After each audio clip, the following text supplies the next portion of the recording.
When I got the job as a night guard at the newly opened Mirror Maze Museum in town, I thought it was going to be a piece of cake.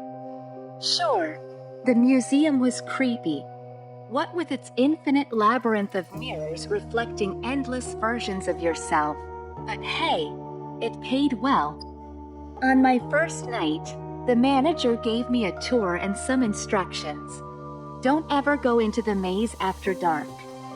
Just keep an eye on the entrance and the monitors. Weird things happen in there after hours. He chuckled nervously as he said this, making me wonder if he was half joking. For the first couple of nights, it was quiet, almost peaceful. I spent most of my time watching Netflix and occasionally glancing at the monitors. Then came the third night. Around 2 a.m., as I was engrossed in a show, I heard a strange tapping sound. It was subtle but rhythmic, like someone knocking against glass. I muted the TV and listened intently. The tapping seemed to be coming from within the maze. Remembering the manager's warning, I hesitated, but curiosity got the better of me. Taking my flashlight, I walked toward the maze's entrance. "Hello," I called out, shining my flashlight through the glass. No one answered. I stepped inside, my flashlight revealing infinite corridors of reflective glass, each one leading to another identical corridor. After a couple of minutes of cautiously walking, the tapping sound grew louder, now resembling footsteps. Just then, my flashlight flickered, and I froze. When the light came back on, I looked into the nearest mirror and gasped. My reflection was not my own. Instead, it was a woman, her face twisted in anguish.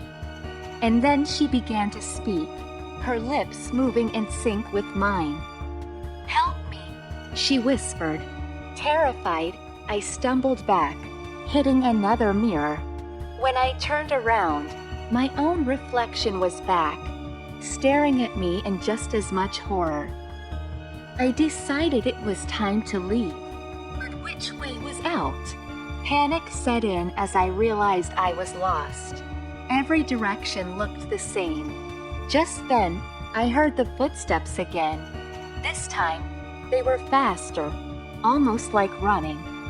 I picked a direction and started running, my heartbeat pounding in my ears. As I ran, I glimpsed different reflections in the mirrors. A little boy crying, an old man laughing maniacally, and other faces contorted in fear or rage. Finally, I saw it, the exit sign, glowing red. I sprinted toward it and burst out of the maze, gasping for air. I locked the maze's entrance and retreated to the security room, my body trembling uncontrollably. When I reviewed the security footage, I saw something that made my blood run cold. The footage showed me entering the maze and walking around aimlessly, but there was no woman in the mirror, no reflections of a little boy or an old man, just me, alone, in a maze of mirrors.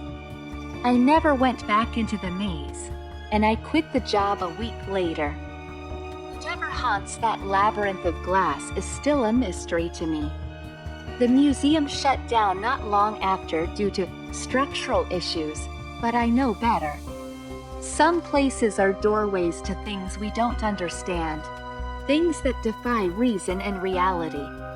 The mirrored maze is one such place, and I'm thankful I got out when I did.